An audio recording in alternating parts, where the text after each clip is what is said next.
இனி வரக்கூடிய காலங்களை பார்த்து நம்ம என்ன பண்ணுறோன்னா கொஞ்சம் பயப்பட ஆரம்பிக்கிறோம். எப்படின்னா, எந்த பெயர்ச்சிகள் நடந்தாலும் நமக்கு முதல்ல என்ன ஒரு பயமோ ஒரு பதட்டமோ முதல்ல வந்துடுது.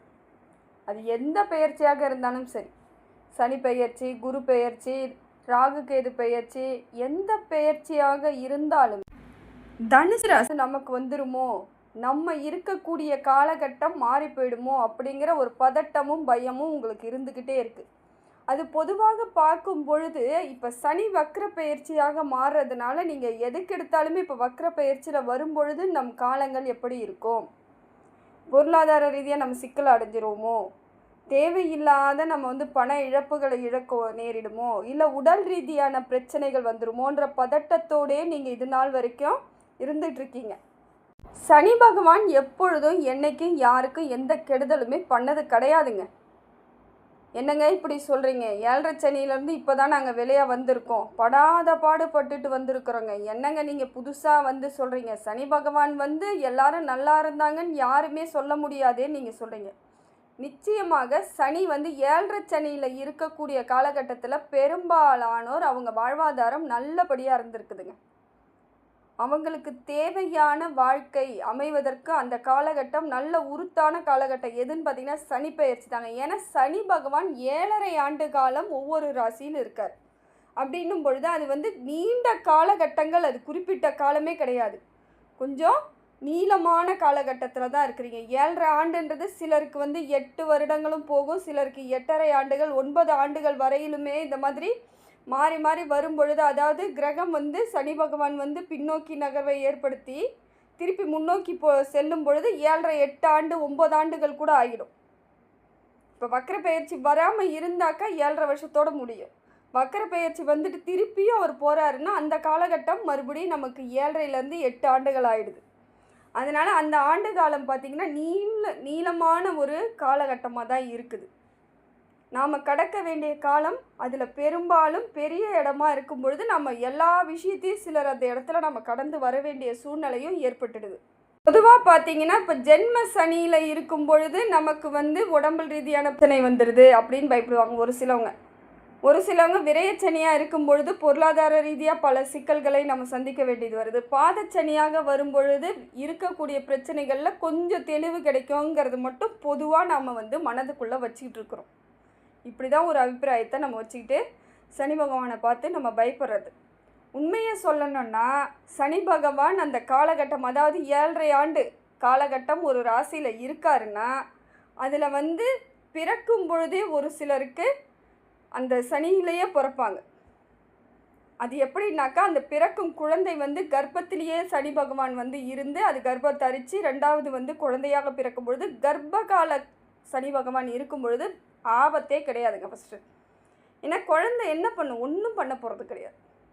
குழந்தை ஒரு அமைதியாகவும் நல்லபடியாகவும் அது நம்ம மற்றவங்க பார்த்துக்கிற இடத்துல அந்த குழந்தை இருக்கிறதுனால குழந்தைக்கு எந்த வித பாதிப்பு இருக்காது. ஆனால் உடனே என்ன சொல்லிடுவாங்க, குழந்தை பிறந்த நேரம்தான் இங்கே பெரிய பெரிய சிக்கல் வருதுன்னு ஒரு புரளியை கிளப்பி விட்டுருவாங்க. காரணம் என்னன்னே தெரியாது. அங்கே யார் பெரியவங்களாக இருக்கக்கூடியவர்கள் அங்கே என்ன செஞ்சு வச்சாங்க அதெல்லாம் தெரியாது. குழந்தை பிறந்த நேரம் சரியில்லைன்னு ஒரு முட்டாள்தனமான சில வார்த்தைகளை விட்டுருவாங்க. அந்த குழந்தைக்கு காலம் முழுக்கவே அது ஒரு வலியை கொடுத்துருங்க. இது தெரியாமல் பேசுகிறதாங்க இந்த பெரியவங்கள்லாம். ஏன்னா கர்ப்பத்திலேயே சனியில் இருந்திருக்குது, இது பிறக்கும் பொழுதே சனியில் பிறந்திருக்கு, இதனால் அப்பா அம்மாவுக்கு ஆகாது, குடும்பத்துக்கு ஆகாதுன்ற மாதிரியான ஒரு அவமானத்தை ஏற்படுத்தக்கூடிய சொற்களை சொல்லிடுவாங்க. மூட நம்பிக்கைன்னா இதுதாங்க. அங்கே நீங்கள் பெரியவங்களாக இருக்கக்கூடியவர்கள் அங்கே என்ன பண்ணியிருப்பீங்க, ஏது பண்ணியிருப்பீங்க நல்லா சிந்திச்சு பார்த்திங்கன்னா உங்களுக்கே புரிதல் இருக்கும். அதே போல் அடுத்த கட்டம் பார்த்திங்கன்னா கொஞ்சம் படிக்கக்கூடிய பிள்ளைகளாக இருக்கும் பொழுது அவங்களுக்கு ஏதாவது சின்னதாக ஏதாவது பிரச்சனைனா கூட இந்த சனி பகவான் இப்போ இவங்களுக்கு இருக்கிறாங்க, 7.5 சனியில் இருக்குது என் பிள்ளை, அதனால தான் ஒழுங்காக படிக்க மாட்டேங்குது. தனுசு ராசிக்காரர்கள் படிச்சுட்டு இருந்தாங்க, இப்போல்லாம் படிக்க மாட்டுறாங்கன்னு வாங்க. அங்கே என்ன பிரச்சனைன்னு பார்க்கணும். நல்லா படித்து கொண்டிருந்த குழந்தை ஏன் படிக்கலைன்னு அதை பார்க்காதீங்க. உடனே 7.5 வந்துச்சு, நேரம் சரியில்லை, கிரகம் சரியில்லை, இதுவே நம்ம பேசியதாங்க நிறைய காலங்களை வீணாக்கி விட்டுறோம்.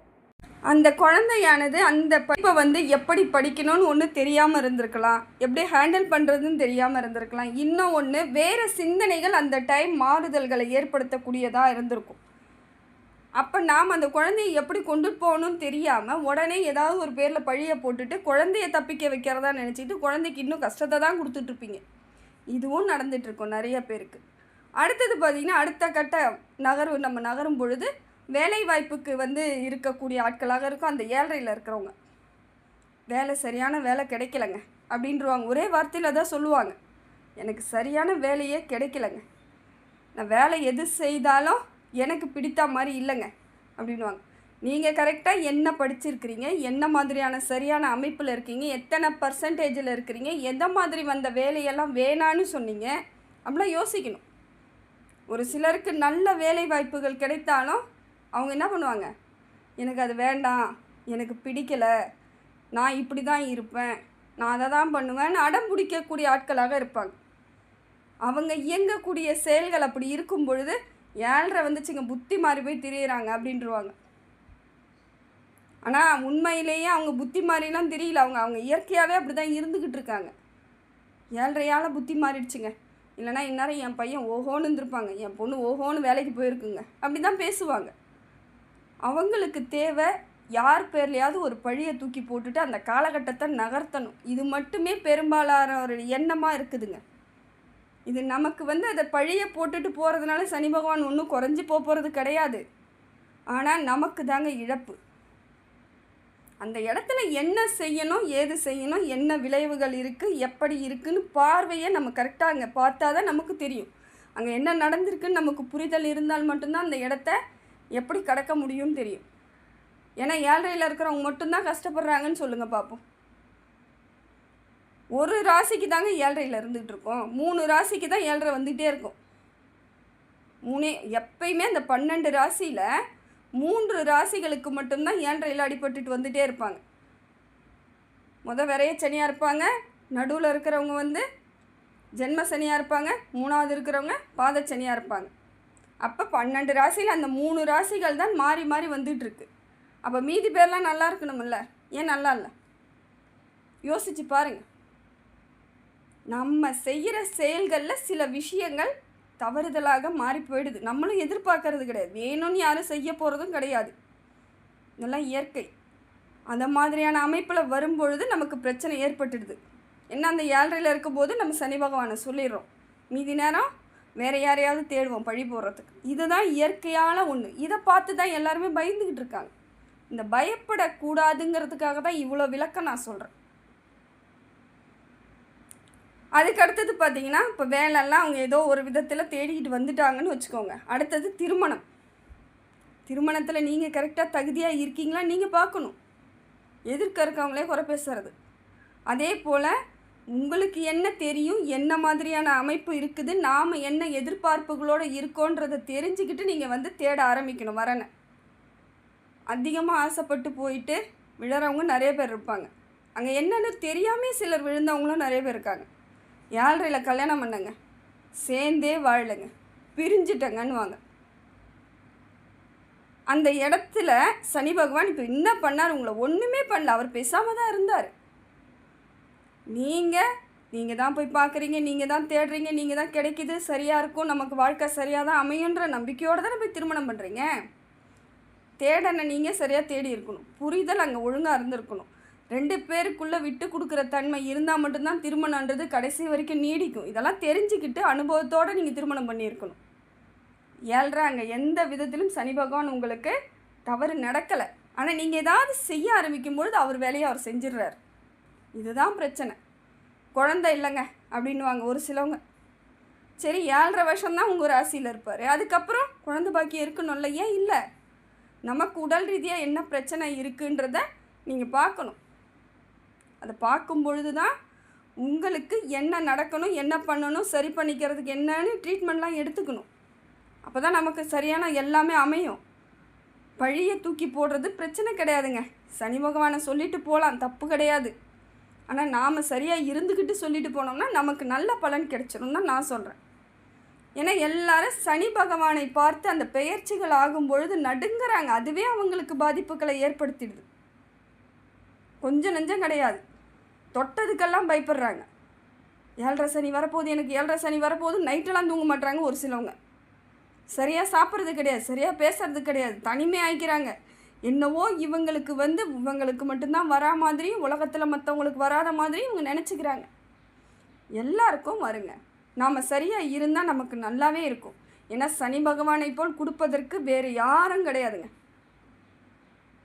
எந்த கிரகத்தாலும் கொடுக்க முடியாததை கூட அவங்க கொடுப்பாங்க.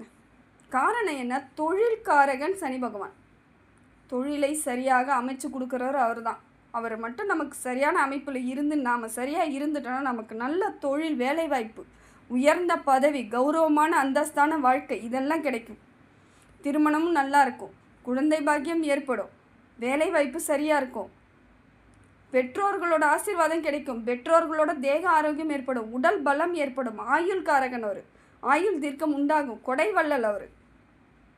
ஆனால் நாம் அவரை போயிட்டு ரொம்ப கீழ்த்தனமாக சொல்லிக்கிட்டு வரோம் எல்லா இடத்துலையும். அதுதான் தப்பு. எண்ணம் போல் வாழ்வுன்றா போல் நம்ம வாழ்க்கை எண்ணம் சரியாக இருந்தால் வாழ்க்கையானது நல்ல அமைப்பில் இருக்கும். நாம் என்ன பண்ணுறோம்? சில இடங்களில் தவறான எண்ணங்களும் தவறான சிந்தனைகளும் நம்ம வாழ்க்கையை புரட்டி போட்டுருது. அதுதான் நடக்குது.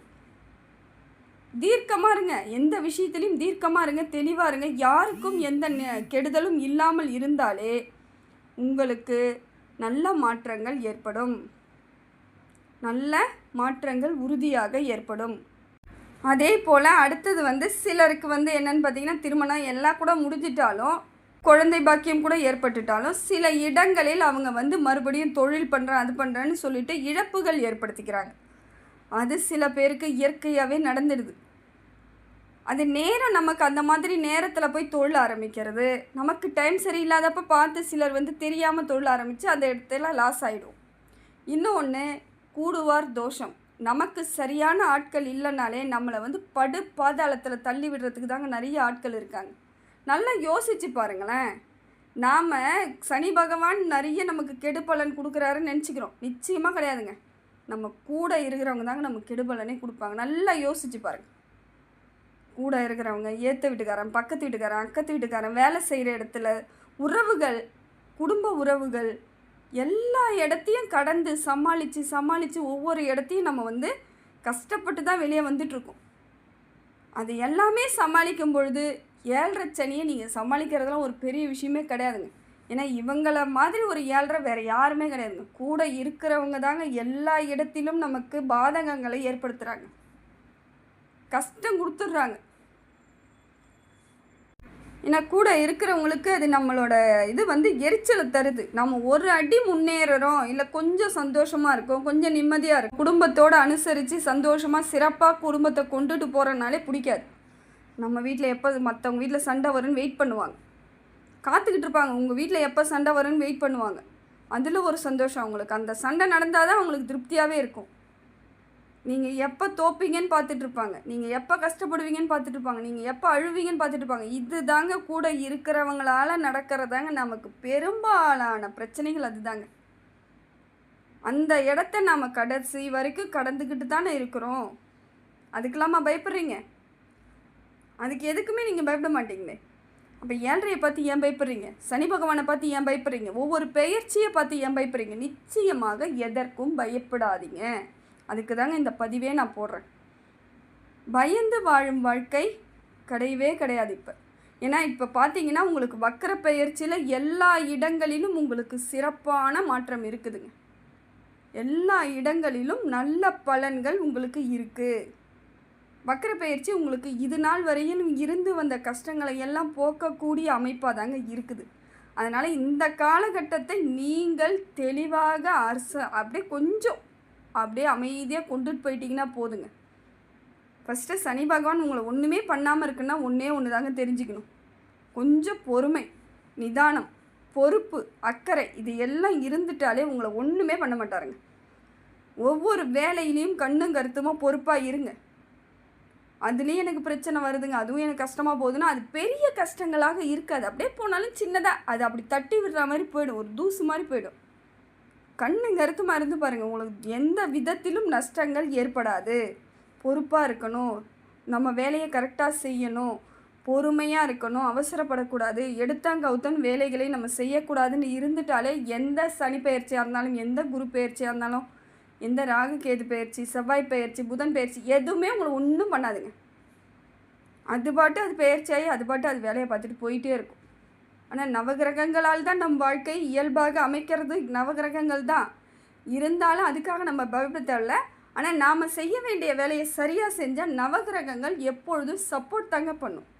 நம்ம சரியாக செய்யாத பொழுது தான் அது நமக்கு பாதகமான விளைவுகளை ஏற்படுத்தி விட்டுடுது.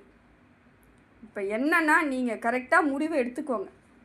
எந்த விதத்திலும் நம்மை யாருக்கும் சரியான அமைப்பை எடுத்துக்கோங்க. பொறுமையாக இருந்துக்கோங்க. பேசும்பொழுது நிதானமாக இருந்துக்கோங்க.